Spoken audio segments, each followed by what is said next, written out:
Good evening. This is Eugene Chen on Straight Talk.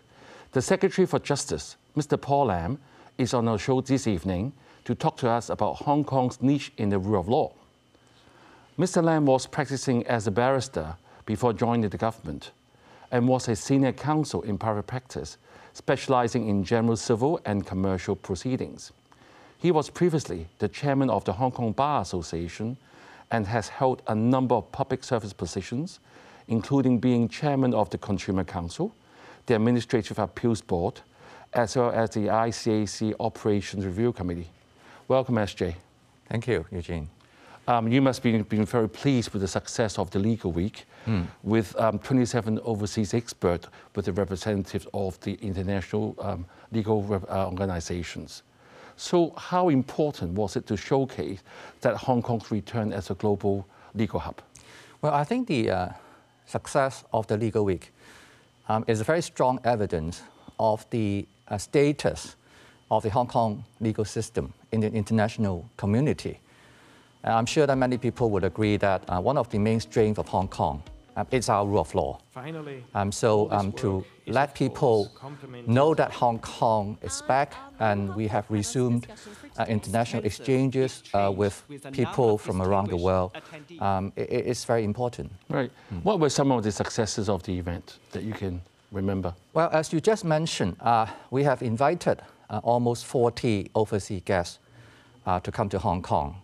And they include very senior representatives of international legal organizations coming from continental Europe, including from Hague, from Rome. And they are the leaders of very important legal bodies. And in addition, we have invited many government officials from ASEAN countries so that they can have a better understanding of the legal service that can be provided by Hong Kong. Right. You know, the term rule of law has always been mentioned in Hong Kong's, always in our context. So what is Hong Kong niche in the rule of law, say, compared with international cities? Well, I think the Hong Kong's unique strength is that it is the only common law jurisdiction within China. And we always enjoy a very high reputation in terms of rule of law. Among other things, we have a very strong and independent judiciary, which is well accepted by the international community. So, for example, the judgment of our court were cited from time to time by courts in other common law jurisdiction. And another example is that Hong Kong is one of the most preferred arbitration centers in Hong Kong. And the reason is quite simple, because our common law is very reliable and is familiar to the international business community. Right. So, I'm sure you met many guests during the Legal Week. What were the general feedback of Hong Kong that when you talk to them? Well, I'm very pleased that almost all the feedbacks that I've heard were very positive. They were looking forward to further opportunities in terms of cooperation and collaboration with Hong Kong. They were very interested in strengthening their establishment in Hong Kong. And they were very pleased that apparently we have resumed the sort of exchange activities which are very essential to Hong Kong being an international legal service center. So I'm very pleased. Right. But I'm sure, Secretary, you're aware that a lot of the Western media has been portraying Hong Kong in a very different scenario. So what is their impression of the exercise of rule of law in Hong Kong? Are they concerned that after the implementation of the national security legislation, is rule of law still being practiced in Hong Kong? Did anybody ever bring that up to you? Well, I haven't had any serious concern, and obviously some questions have been raised. But like Eugene, as you correctly mentioned, from time to time, some foreign politicians and foreign mass media, they publish statements which are quite misleading, and sometimes they are utterly false. In relation to the legal system and the judicial system. And I think our main duty is to correct those false statements or those misleading statements in a very clear manner. And that's exactly what the government has been doing. So whenever people raise any queries, I'll speak out very loudly to ensure that people can have a proper understanding of the true state of the rule of law in Hong Kong. Right. There's also a rule of law Congress that was held. I mean, has it helped even further? Well, yeah, I think it helps. The rule of law Congress, the aim of the rule of law Congress is to highlight that our law is related to many different areas. For example, Hong Kong is intended to become an innovative and technology center. It's intended to become an arts and cultural center. And so one of the main themes of the Rule of Law Congress is to show to people that in order to be successful in all those initiatives, you have to have a very solid legal framework. And the other thing is that we have invited young people to join in the discussion as to what's the best way to promote the rule of law in our society. So we have invited students from Malaysia, Singapore, and Hong Kong to share their views. Well, Paul, you just mentioned that we have some very heavyweight guests from internationally, including Secretary General of the Hague Conference on Private International Law. Yes. And they're keeping their Asia office in Hong Kong. This is very encouraging. Yes. But on the other hand, Hong Kong has slid 3 spots to 22nd out of 140 jurisdictions in the international ranking for the rule of law. So does that reflect the accurate legal landscape of Hong Kong? Well, I think you have to look at the big picture. The survey actually covers altogether 140 jurisdictions around the world. So Hong Kong ranked 22, which is still a very high place in the overall survey. And the drop of 3 places, you have to look into the reasons. And apparently, that's because of some incorrect perception about the human rights situation in Hong Kong. But anyway, once again, you have to look at how we compare to other jurisdictions. For example, United States. We've always been very critical of Hong Kong. If I remember correctly, USA ranked 26, which is 4 places below Hong Kong. And I also recall a number of European Union countries also ranked after Hong Kong, for example, Spain, if I recall correctly, Portugal, Italy. So I'm simply inviting people to look at the matter in context. I think Hong Kong still ranks very high, and there's no reason for us to doubt the status of the rule of law in Hong Kong. Right, and also another term that we often come across is judicial independence, which is the cornerstone of Hong Kong. You are now being the Secretary of Justice, you are basically the legal person in charge for the Hong Kong government. How would you suggest that Hong Kong government should continue to safeguard this important factor? Well, it's very important for us to bear in mind that judicial independence is guaranteed by various provisions in the basic law. For example, there are very clear provisions in relation to how judges are appointed. They were appointed upon the recommendation of an independent commission and then to be appointed by chief executive. And there are provisions clearly stated that judges are supposed to decide the cases independently, free from interference. And there are very stringent provisions to ensure that judges cannot be removed easily. So I think we have to start with the guarantees contained in the basic law itself. Right, the effect of geopolitical factors have been mentioned in numerous contexts, and I'm sure that's part of the reason why we have slipped from 3 spots to number 22 in the world. See, when you become the Secretary for Justice, a U.S. Congressional Commission called for sanctions to yourself, and 15 of your prosecutors are accusing you for carrying out political prosecution. So what is your response to this? Well, I was obviously very upset and furious. Because to begin with, the accusations are completely groundless. And there was no justification for foreign politicians to threaten, not just to sanction myself, but also my colleagues, who were simply discharging their duties as prosecutors. They are playing a very important role in the rule of law. And I think the ulterior motive behind those unreasonable behavior is to deter people from joining the government or to discharge their duties properly. So that's very malicious. And you remember that right after that sort of threat had been uttered, the government issued a very strong statement rebutting those unfounded accusations, and to say that we would not be deterred by those threats from discharging our duties properly. Right, so what is your, do you get frustrated by this persistent smearing against Hong Kong, especially the rule of law, by all the external forces? Well, obviously I would not be happy to see these criticisms, but at the same time, that's the reality that we have faced. That only means that we have to work harder to ensure that people both within Hong Kong and outside Hong Kong can have proper understanding of our legal system. Right, Secretary, we have to take a break now, and viewers, please stay with us. We will be right back.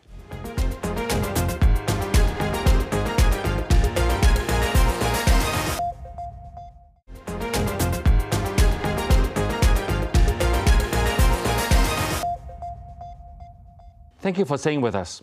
Secretary Paul Lam is on our show this evening, and we have been talking about Hong Kong's niche in the rule of law. So, Secretary, in the first half, you have reassured Hong Kong the rule of law is there, and our judicial independence is very much appreciated by all the guests who have come across for the legal week. And you mentioned that people are, some of the external forces are smearing the Hong Kong government, and you have issued a very strong rebuttal statement. Yes. We also know that with the implementation of the national security legislation, it has moved Hong Kong from chaos to governance, enabling us to own prosperity. However, this has also brought many criticisms from outside Hong Kong, as I just mentioned, like the United Nations High Commissioner for Human Rights has accused us of breaching human rights in some of the cases. So you being a Secretary of Justice, what would be your response to that? And what have we done exactly to have breached the human rights? So maybe you're the best person to tell us. That's a very good question, because what you said is another example under which unfair criticisms have been made against Hong Kong. Now, you mentioned the national security law. Now, I just wonder, I've said that many times, I wonder how many people who have criticized the NSL have actually read the NSL, had considered judicial decisions in this respect. Now, if you look at or you read the NSL, there's a very clear provision stating that Hong Kong will continue to safeguard fundamental human rights as guaranteed under the Basic Law. And under the Basic Law, there are clear provisions providing that the two important international human rights instruments, including the International Covenant on Civil and Political Rights as applicable to Hong Kong, will continue to protect people's rights. So in terms of fundamental right and freedom, the NSL has done nothing to diminish the right and freedom that used to be enjoyed by Hong Kong people. So you asked a very good question. And I would ask people who make those criticisms to show us the true evidence, to explain to us in what circumstances or exactly how human rights and freedom had actually been infringed.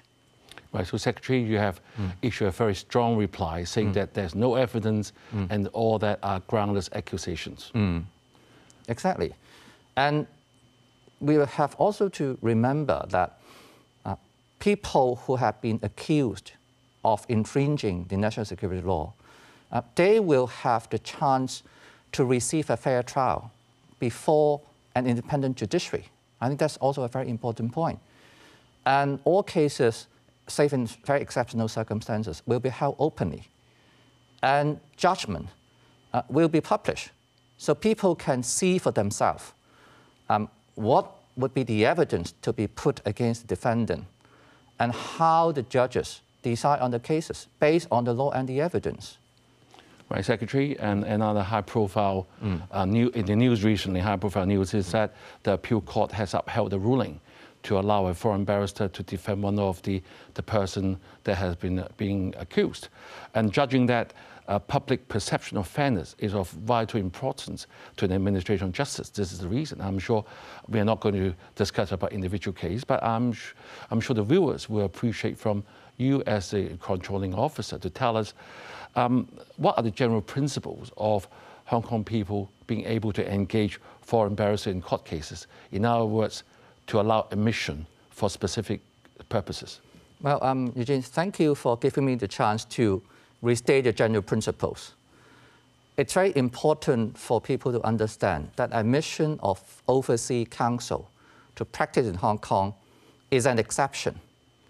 Because I'm sure you understand that, just like me, we have to undergo very stringent training in order to become qualified to practice in Hong Kong. So overseas counsel will only be allowed to practice in Hong Kong in very exceptional circumstances. For example, when the case itself is unusually difficult or unusually complex, so that you cannot really find a suitable local counsel who is in a position to assist one of the parties to the legal proceedings. So these are very, very stringent and strict conditions which must be fulfilled because we need to safeguard the interests of the local legal profession. And we have to understand that we have very competent local legal practitioners in Hong Kong. And I think in 99.99% of cases, there is no reason to doubt whatsoever that all parties to legal proceedings will receive proper legal representation by local counsel, barristers, and solicitors. Right, thank you for the clarification, because we often hear in the news that there's such a barristers from, say, from the UK, some of the QC coming to Hong Kong. You always felt that they are regular visitors. So you make it very clear to them. Yeah, I don't think so. I think that's a misconception to believe that they can come very often or very easily or as a matter of course. I wish to emphasize that this overseas counsel coming to Hong Kong is the exception, not the norm.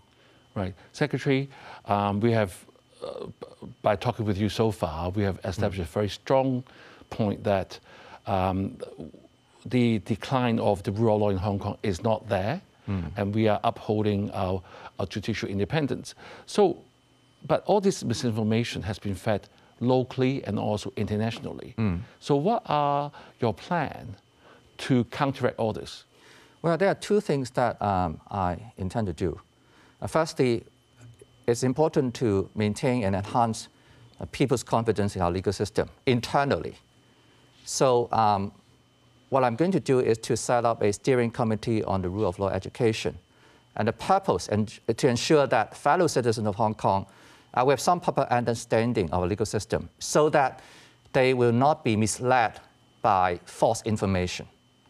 And secondly, obviously, we have to go out of Hong Kong to speak to people outside Hong Kong face to face as to what's actually happening in Hong Kong so that I can be given the chance to dispel whatever doubts or questions that they might have in relation to our legal or judicial system.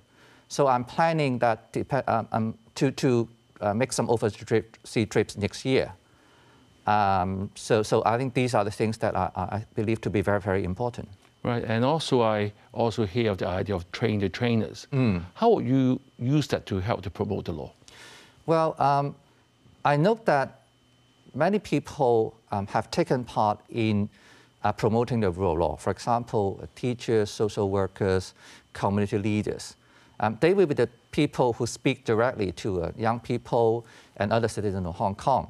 So it's very important to ensure that this group of people who are described as trainers, they themselves would have a very solid, correct and proper understanding of various aspects of our legal system. For example, the Constitution of China, the Basic Law, the National Security Law, the meaning of common law, the general concept about rule of law. So all these essential components of our legal system have to be taught to these people who themselves would then go outside and speak to other people.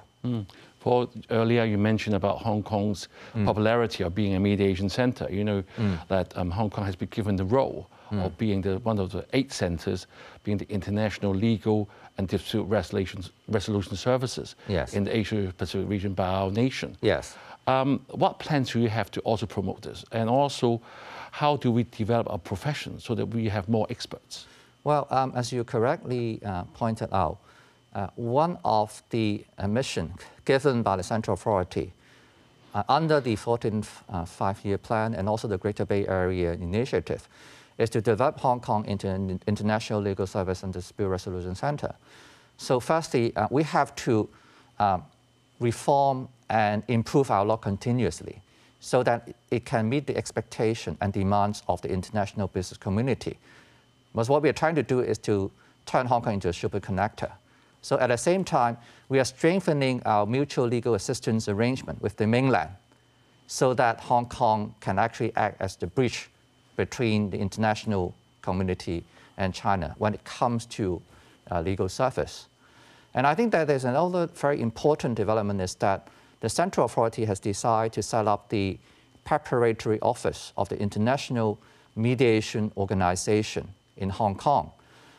There was a very important announcement quite recently. It's quite unprecedented because it's the first time that the central authority has agreed to allow Hong Kong to become so to speak, the headquarters of an international organization. And mediation, of course, is one of the major means of dispute resolution. It's getting more and more popular. Mm-hmm. So I think that really highlights the status of Hong Kong as an international legal service and dispute resolution center. Right, Secretary. Do we have, as I said earlier, we need the talents, and we have the Chief Executive here. A few weeks ago, we were trawling for talents. We have Secretary Algernon here as well, trawling for businesses. Yeah. So do you have this daunting task of having to invite overseas experts to come to Hong Kong, or you prefer to work closely with our legal sector to actually train our local lawyers? Well, I think we'll do whatever possible to ensure that we have sufficient legal talents in order to run the legal service center. So on the one hand, we have a very good law school in Hong Kong. Mm-hmm. I think they train a lot of law graduates who later on become very competent legal professionals. But at the same time, as you know, we have many foreign lawyers practicing in Hong Kong. And many of them were allowed to practice the law of their jurisdiction, and some practice Hong Kong law. So Hong Kong is a very open society. And provided they fulfill the requirements of professional bodies, and obviously we will do our best to facilitate people from overseas coming to Hong Kong and join hands together with our local people, local professionals, in order to turn Hong Kong into a more successful international legal service and dispute resolution center. Right, we have Livy here, SJ, and thank you for giving us a better understanding of a Hong Kong niche in the rule of law, how it forms the cornerstone of Hong Kong's success and enables us to fulfill our role in the development of our nation. Have a pleasant evening and good night.